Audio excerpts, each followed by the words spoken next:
यह शख्स अब इस दुनिया में नहीं है, लेकिन इनके अंतिम बयान का यह वीडियो ध्यान से देखना सभी के लिए बहुत ज़रूरी है, क्योंकि जब पुलिस के वरिष्ठ अधिकारी ही जनता को लूटने में जुट जाएं और सरकार के बड़े अफसर सच्चाई को देखने और समझने के लिए तैयार न हों, लोगों की तकलीफें सुनने के लिए तैयार न हों, तो ऐसे हालात किसी के भी सामने आ सकते हैं। माननीय मणिलाल पाटीदार जी ने मुझे धमकाया कि अगर तुमने 6 लाख रुपए प्रति माह मुझे नहीं दिए तो तुम्हारे इतने मुकदमे लगवा दूंगा कि जिसकी तुम गिनती नहीं गिन पाओगे। में सबूतों के साथ शिकायत योगी आदित्यनाथ जी को की थी। इसकी भनक एसपी को लग गई और प्रेस कॉन्फ्रेंस होने से ही पहले 8 तारीख को उन्हें यहाँ पर उसने गोली मरवा दी।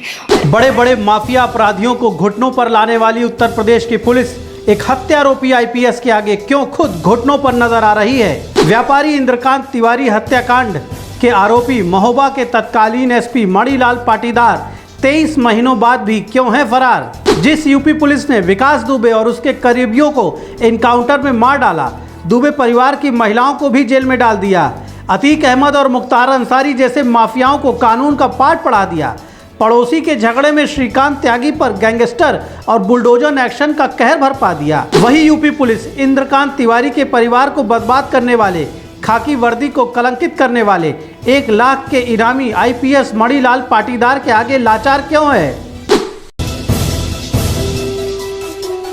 लोग भयमुक्त होकर अपना काम कर सके, इसके लिए पुलिस विभाग की स्थापना की गई है। पुलिस विभाग पर अरबों रुपए खर्च होते हैं और पुलिस अधिकारियों को जनता के टैक्स के पैसों से राजा महाराजा जैसी सुविधाएं दी जाती हैं, लेकिन इसके बावजूद बहुत से पुलिसकर्मी और अधिकारी जनता से बदसलूकी करते हैं, लोगों को फर्जी मुकदमों में फंसाते हैं और अपराधियों की तरह अवैध वसूली करते हैं। शरीर पर खाकी वर्दी पहनने के बाद बहुत से अधिकारी ये भूल जाते हैं कि वो शासक नहीं है, लोक सेवक हैं। लोगों को तकलीफ देना नहीं बल्कि उनकी तकलीफ दूर करना उनका काम है। यूपी पुलिस के बड़े अफसरों ने शायद आईपीएस मणिलाल पाटीदार को अभयदान दे दिया है या फिर भुला दिया है, लेकिन महोबा के व्यापारी इंद्रकांत तिवारी का परिवार मणिलाल पाटीदार को ना तो कभी भुला पाएगा और ना ही कभी माफ कर पाएगा। मणिलाल पाटीदार के आतंक की वजह से परिवार ने अपना पालनहार, अपना मुखिया हमेशा के लिए खो दिया। 23 महीनों से महोबा के इस परिवार में मातम छाया हुआ है, लेकिन उत्तर प्रदेश की सरकार अपना विजय उत्सव मनाने में व्यस्त है। योगी जी दूसरी बार यूपी के मुख्यमंत्री बन चुके हैं क्योंकि जनता को उनके ऊपर भरोसा है, लेकिन योगी जी को यह देखना होगा कि यह भरोसा टूटने ना पाए। राजस्थान के रहने वाले मणिलाल पाटीदार ने 2013 में आईपीएस सर्विसेज को क्वालिफाई किया। 2 साल पहले वो महोबा में एसपी के पद पर तैनात थे। डायरेक्ट आईपीएस होने के बावजूद पाटीदार को अरबपति बनने की इतनी जल्दबाजी थी कि उसने अपने अधीन पुलिस थानों को जनता के शोषण और अवैध वसूली का केंद्र बना दिया था। भ्रष्ट आईपीएस पाटीदार पर शासन के बड़े अधिकारी भी मेहरबान थे, इसलिए कई शिकायतों के बावजूद मणिलाल पाटीदार अपनी कुर्सी पर जमे हुए थे। वह लगातार महोबा जनपद में थानेदारों का बार बार तबादला कर रहे थे। कमाई वाले थानों को बार बार नीलाम किया जा रहा था। यूपी पुलिस के अधिकारियों को इस बात की जानकारी थी, इसके बावजूद समय पर कार्रवाई नहीं की गई, हस्तक्षेप नहीं किया गया। इसी बीच मणिलाल पाटीदार के उत्पीड़न से परेशान होकर महोबा में विस्फोटकों से पहाड़ तोड़कर गिट्टी बनाने वाले लाइसेंसी क्रेशर व्यापारी इंद्रकांत तिवारी ने डीजीपी और मुख्यमंत्री से शिकायत की। उनकी शिकायत पर पाटीदार पर कार्रवाई नहीं हुई और उन पर एसपी मणिलाल पाटीदार और उनके थानेदारों का दबाव बढ़ता रहा। पुलिस उन्हें परेशान कर रही थी, उन्हें धमकी दी जा रही थी। व्यापारी इंद्रकांत तिवारी ने अपनी कार में बैठकर एक वीडियो बनाया और उसे वायरल भी किया। उन्होंने साफ तौर पर कहा था कि जिले के एसपी पाटीदार से उन्हें जान का खतरा है, कभी भी उनकी हत्या हो सकती है। उनसे 6 लाख रुपए महीने की अवैध वसूली की मांग की जा रही है, जबकि कोरोना की वजह से उनका बिजनेस बर्बाद हो चुका था। केमिकल्स के सुरेश सोनी जो प्रतिमाह एसपी मणिलाल पाटीदार को 5 लाख से 6 लाख रुपए प्रति माह देते चले आ रहे हैं जब से मणिलाल पाटीदार जी महोबा में पोस्टेड हुए हैं। उसी संदर्भ में जून 2020 को मणिलाल पाटीदार ने मुझे बुलाया और मुझसे कहा, इंद्रकांत तुम अपने विस्फोटक का काम बंद क्यों किए हो? मैंने उन्हें अपनी समस्याएं बताई तो उन्होंने मुझसे कहा कि काम चालू करो और मुझे 6 लाख का महीना प्रोवाइड करवाओ। जिसको देने में मैंने असमर्थता जताई तो माननीय मणिलाल पाटीदार जी ने मुझे धमकाया कि अगर तुमने 6 लाख रुपए प्रति माह मुझे नहीं दिए तो तुम्हारे इतने मुकदमे लगवा दूंगा कि जिसकी तुम गिनती नहीं गिन पाओगे।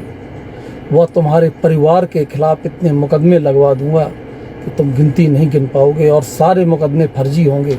एसपी पर आरोप लगाने के कुछ घंटे बाद ही व्यापारी की संदिग्ध परिस्थितियों में हत्या हो गई। उनके गर्दन में गोली मारी गई। अस्पताल में इलाज के दौरान 13 सितंबर 2020 को उन्होंने दम तोड़ दिया।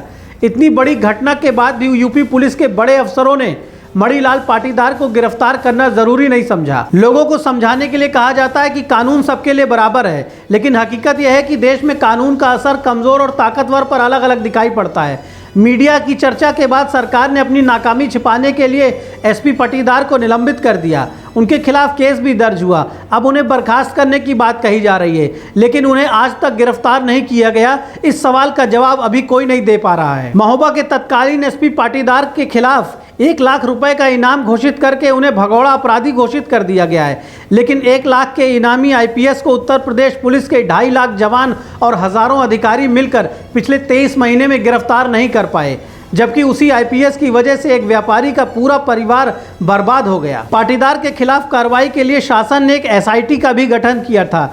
एसआईटी की आईजी मेरठ के आईजी प्रवीण कुमार थे। प्रवीण कुमार ने जांच रिपोर्ट में पाटीदार को दोषी ठहराया, लेकिन जांच रिपोर्ट में धाराओं को हल्का कर दिया गया और पाटीदार पर आत्महत्या के लिए उकसाने की धाराएं लगाई गई, हत्या की धाराएं नहीं लगाई गई। उत्तर प्रदेश की सरकार और पूरे पुलिस विभाग को कलंकित करने वाले इस घटना को धीरे धीरे 2 वर्ष बीत रहे हैं। योगी आदित्यनाथ ईमानदारी और बेहतर कानून व्यवस्था के दावों पर दूसरी बार सीएम बन चुके हैं। भगवाधारी योगी उत्तर प्रदेश में राम राज्य लाने की बात करते हैं, लेकिन उनकी सरकार में एक व्यापारी एसपी से अपनी जान बचाने की गुहार लगाते लगाते दम तोड़ देता है। उसे ना तो सुरक्षा मिलती है, ना तो उसकी हत्या के जिम्मेदार लोगों पर कानूनी कार्रवाई होती है। उल्टे मामले को आत्महत्या बता दिया जाता है। यहाँ ध्यान देने की बात है कि मुख्य आरोपी एक आईपीएस है, पुलिस विभाग का मुखिया भी एक आईपीएस है और कार्रवाई करने वाले भी आईपीएस हैं। अब उत्तर प्रदेश की जनता उत्तर प्रदेश के मुख्यमंत्री योगी आदित्यनाथ और उत्तर प्रदेश की पुलिस से सवाल कर रही है कि आखिर फरार आईपीएस मणिलाल पाटीदार धरती की गहराई में अंडरग्राउंड हो गया या फिर आसमान की परतों में अदृश्य हो गया। ऐसा क्या हो गया कि उत्तर प्रदेश की पूरी पुलिस, उत्तर प्रदेश की एसटीएफ और एटीएस सब मिलकर भी अपने ही एक आईपीएस को पकड़ नहीं पा रहे हैं, 23 महीने से गिरफ्तार नहीं कर पा रहे हैं। सरकार चलाने वाले अधिकारियों और खुद मुख्यमंत्री को भी ये ध्यान रखना चाहिए कि न्याय में अगर देरी हो जाती है तो न्याय नहीं रह जाता। इंसाफ अगर बहुत देर से मिलता है तो उसका महत्व खत्म हो जाता है। Bureau report, the Indian opinion.